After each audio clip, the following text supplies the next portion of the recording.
Hey everyone, आज के video में हम लोग 20 प्रोवर्ब्स की बात करेंगे। प्रोवर्ब्स को उर्दू में कहावत भी कहा जाता है, ठीक है। और इस वीडियो में 20 इंग्लिश की प्रोवर्ब्स मैं आपके साथ शेयर करूंगी विद मीनिंग्स। तो स्टार्ट करते हैं हम लोग video. If you are new to the channel you can subscribe. Number 1 proverb is all that glitters is not gold. ये हमने अक्सर सुनी है और इसका मतलब होता है कि अपीयरेंसेस कैन बी डिसीविंग, यानी जो चीज़ें हमें जैसी दिखती हैं, ज़ाहिर में जिस तरह से वो दिख रही होती हैं, ज़रूरी नहीं कि वो वैसी ही हों। ये लोगों के लिए भी हो सकता है और चीज़ों के लिए भी हो सकता है, ठीक है। कि उनकी जो लुक्स हैं वो हो सकता है कुछ और बता रही हों और रियल में वो कुछ और हों। सेकंड प्रोवर्ब है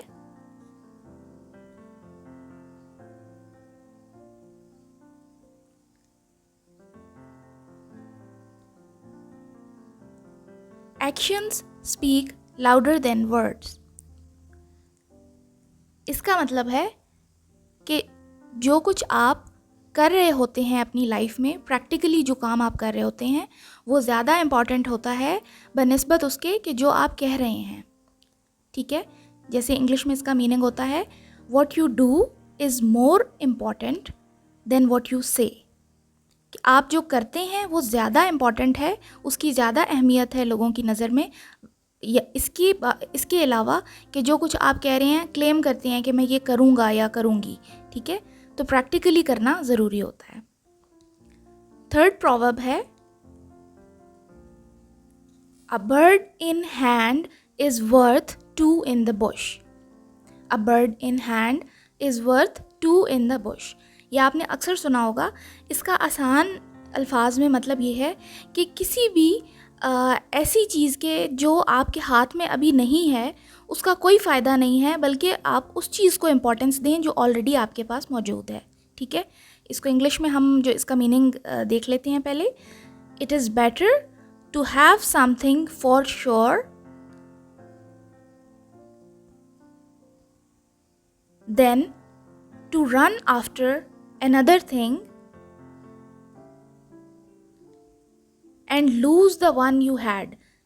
यानी आपके पास जो ऑलरेडी चीज़ मौजूद है आप उसकी कदर करें, उसकी वैल्यू करें, ना कि वो चीज़ जिसके हासिल होने का अभी आपको कंफर्म नहीं है, श्योरिटी नहीं है। तो ये इसका मीनिंग होता है। Next proverb is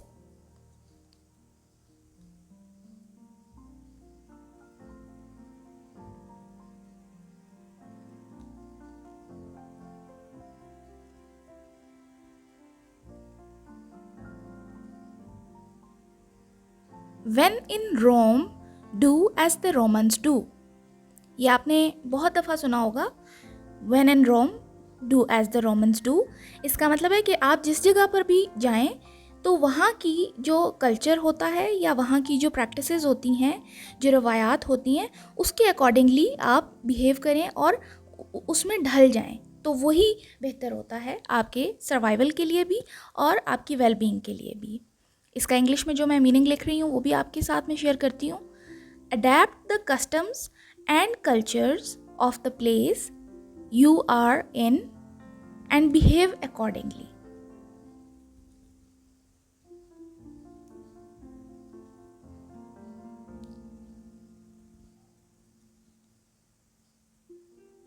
next proverb is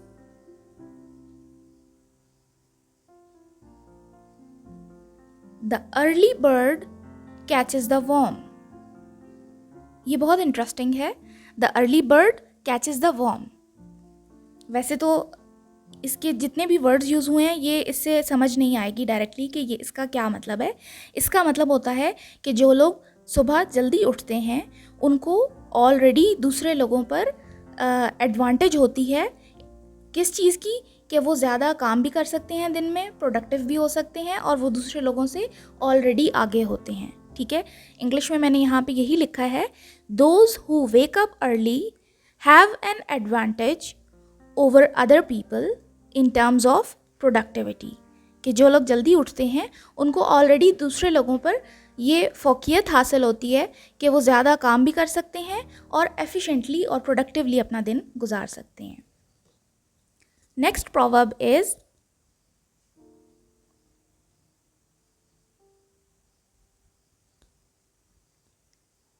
ये मेरा फेवरेट प्रोवर्ब है, when the going gets tough the tough gets going. अच्छा, इस तरह के जो प्रोवर्ब्स होते हैं ये अक्सर स्टूडेंट्स को कंफ्यूज भी करते हैं, क्योंकि इसमें कोई भी ऐसा वर्ड नहीं है जो डायरेक्टली उसका कोई मतलब ज़ाहिर हो रहा हो। अच्छा, इसका मतलब है when the going gets tough, यानी जब हालात मुश्किल हो जाएं।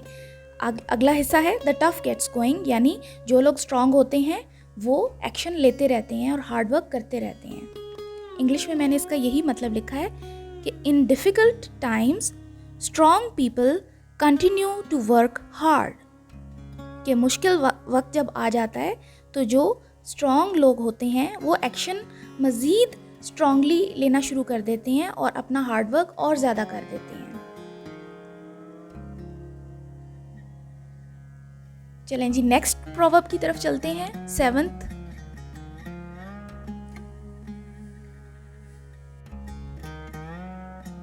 Honesty is the best policy.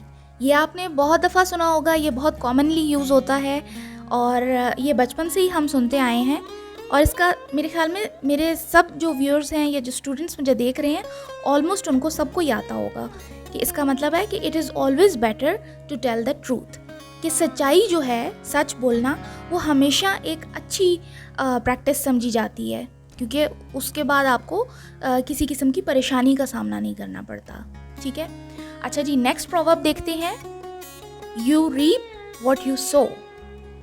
You reap what you sow. Reap का मतलब होता है जो जिस तरह काटना, फसल काटते हैं ना, ठीक है। और सो का मतलब होता है जैसे बीज बोते हैं, ठीक है। तो इसका मतलब हुआ कि जो आप आज बोएंगे वही कल को काटेंगे। ये उर्दू में भी इस तरह की हमने सुने हुए हैं, ठीक है, मुहावरे। तो इसका जो मीनिंग इंग्लिश में मैं लिख रही हूँ, you always have to face the consequences of your actions. ठीक है, कि जो आप एक्शंस करते हैं, जो काम आप करते हैं, भले वो अच्छे हों या बुरे, उनके कॉन्सिक्वेंसेज आपको फेस करने ही पड़ते हैं। ठीक है। Next proverb is practice makes one perfect. ये अक्सर आपके जो टीचर्स होते हैं वो ये वाला प्रोवर्ब बड़ा यूज़ करते हैं। इसका मतलब यही होता है कि जितना ज़्यादा आप किसी काम को कंसिस्टेंटली करोगे, प्रैक्टिस करोगे, उसकी रेगुलरली करते जाओगे उस काम को, तो उतनी ज़्यादा उसमें इम्प्रूवमेंट आ जाएगी, उतना अच्छा आप वो काम वक्त के साथ करने लग जाओगे। वो कोई भी चीज़ हो सकती है। आप ड्राइविंग सीख रहे हैं तो जब आप प्रैक्टिस करेंगे, रिपीटेडली आप वही काम करेंगे, तो ऑटोमेटिकली आपकी ड्राइविंग इम्प्रूव होती जाएगी with time. And it goes with all things.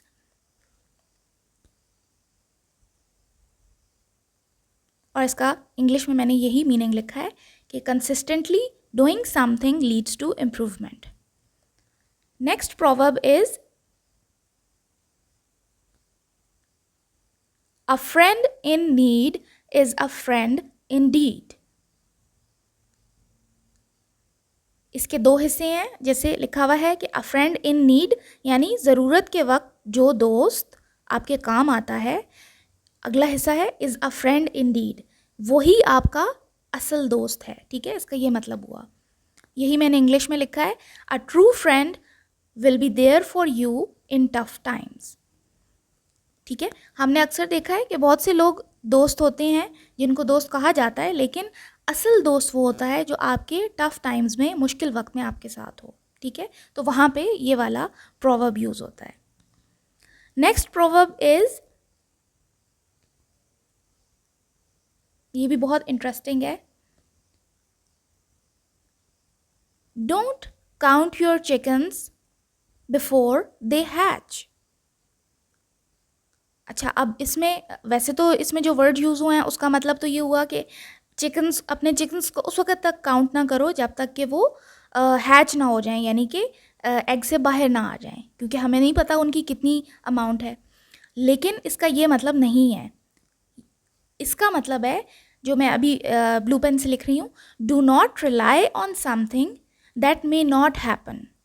यानी जैसे यहाँ पे कहा है कि don't count your chickens before they hatch, यानी किसी भी ऐसी चीज़ पर आप पूरी तरह रिलाई ना करो, भरोसा ना करो जिसके बारे में आप श्योर ना हो कि ये होगी भी या नहीं होगी। ठीक है, किसी चीज़ के बारे में भी अगर आप अनश्योर हो तो उसके ऊपर पूरी तरह मत रिलाई करो, ठीक है। Next proverb is beauty is in the I of beholder. ये बहुत से लोग यूज़ करते हैं, ठीक है, और इसका मतलब आसान है, बहुत आसान है। इसका मतलब है कि everyone has their own idea of what is beautiful, यानी हर शख्स की नज़र में जो ब्यूटी है उसका मतलब मुख्तलिफ है, ठीक है।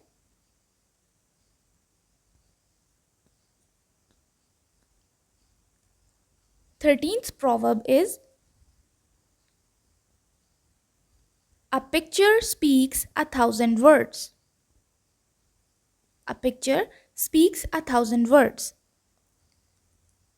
ये बहुत इजी है, इसके वर्ड से ही जाहिर हो रहा है। इसका मतलब है कि जो भी पिक्चर से आप कुछ भी ले सकते हैं, जो चीज़ आपको विजुअली नज़र आ रही हो, ठीक है, आंखों से जो आप देख सकते हो, ठीक है, तस्वीर की फॉर्म में भी हो सकती है और पेंटिंग की फॉर्म में भी हो सकती है और किसी डॉक्यूमेंट्री या फिल्म की फॉर्म में भी हो सकती है।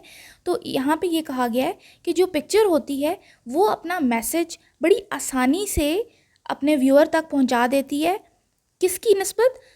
देन 1,000 वर्ड्स, यानी उसके बारे में आप जितना भी लिख लें, डिस्क्रिप्शन जितनी भी लिख लें, वो उतना इफ़ेक्टिव नहीं मैसेज कन्वे करेगी जितना कि एक तस्वीर या कोई भी पेंटिंग जो होती है वो फ़ौरन से देखने वाले को समझ आ जाती है। नेक्स्ट प्रोवर्ब की तरफ चलते हैं। Haste makes waste.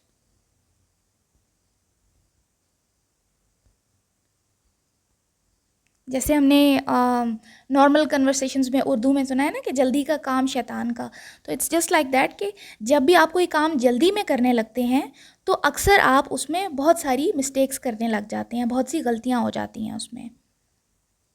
मैंने यहाँ पे ब्लू पेन से यही लिखा है, when you do work quickly you are bound to make mistakes, कि गलतियाँ फिर ज़रूर होती हैं अगर आप कोई काम जल्दी से करने की कोशिश करें तो।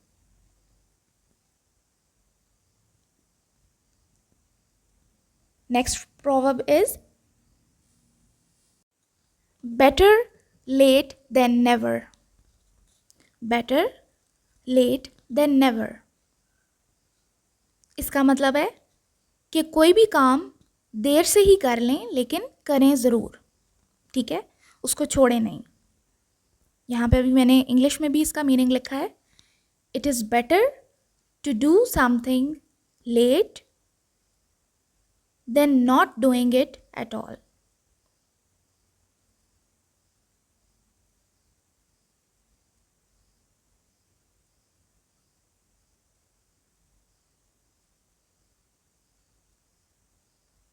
Next is beggars can't be choosers. ये बहुत फेमस है प्रोवर्ब और इसका मतलब भी बहुत इंटरेस्टिंग है। बेगर्स कांट बी चूज़र्स का मतलब है कि अब वैसे तो बेगर्स जो मांगने वाले होते हैं उनको कहा जाता है, ठीक है। इसका मतलब सिंपल तो ये हो गया कि जो मांगने वाला है या जो ज़रूरतमंद है वो कभी भी चॉइसेस अपनी नहीं रख सकता किसी के सामने, ठीक है। अब यहाँ पे मैंने जो ब्लू पेन से लिखा है, people who have limited options must be content with what ever is offered. इसका मतलब है कि वो लोग जिनके पास ऑलरेडी लिमिटेड ऑप्शंस हों, लिमिटेड चॉइसेस हों, ठीक है, वो मजबूर हों वही एक दो ऑप्शंस को लेने के लिए, तो उनको जो कुछ भी ऑफ़र किया जा रहा है उनको उससे सेटिस्फाइड होना चाहिए। They can not be choosers कि अब हम ये करेंगे या ये नहीं करेंगे, ठीक है। अच्छा जी, next proverb is if you snooze you loose.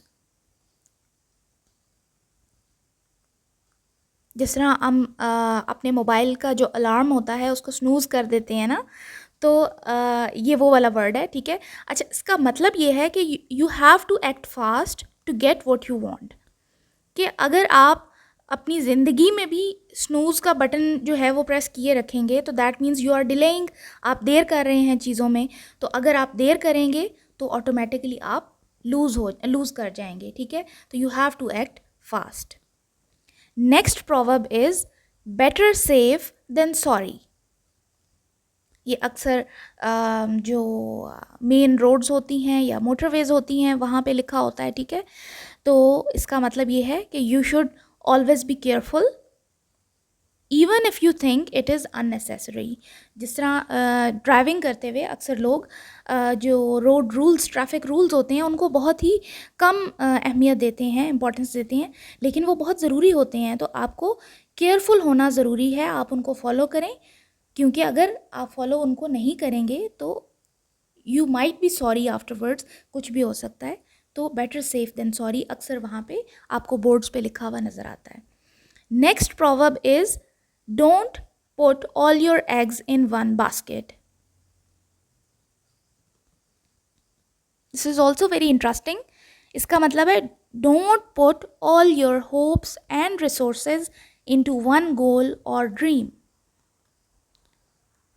इसका आसान मतलब यह है कि कभी भी आप किसी एक अपने गोल या किसी एक इरादे के पीछे अपनी सारी जो कोशिशें हैं और सारी उम्मीदें उसी के साथ ना बांध लें, क्योंकि ज़रूरी नहीं है कि वो चीज़ आप हासिल कर सको या वो आपका इरादा पूरा हो, ठीक है।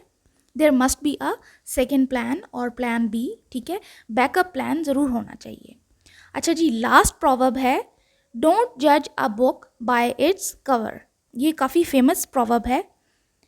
इसका सिंपल मतलब ये है कि कभी भी आप लोगों को या चीज़ों को उनकी ज़ाहिरी जो अपीयरेंस है, जिस तरह से वो दिखते हैं, उसकी बेस पे जज ना करें, बल्कि उनको टाइम दें और देखें कि उनकी, अगर लोगों की बात हो रही है तो लोगों की पर्सनैलिटी कैसी है, और अगर किसी चीज़ का है तो ज़ाहिरी तौर पे हो सकता है वो खूबसूरत हो लेकिन वो वैसी ना हो, आपके किसी काम की ना हो, या ज़ाहिरी तौर पे वो इतनी खूबसूरत चीज़ ना हो लेकिन वो आपके लिए बहुत काम की साबित हो, तो ये उसलिए यूज़ होता है।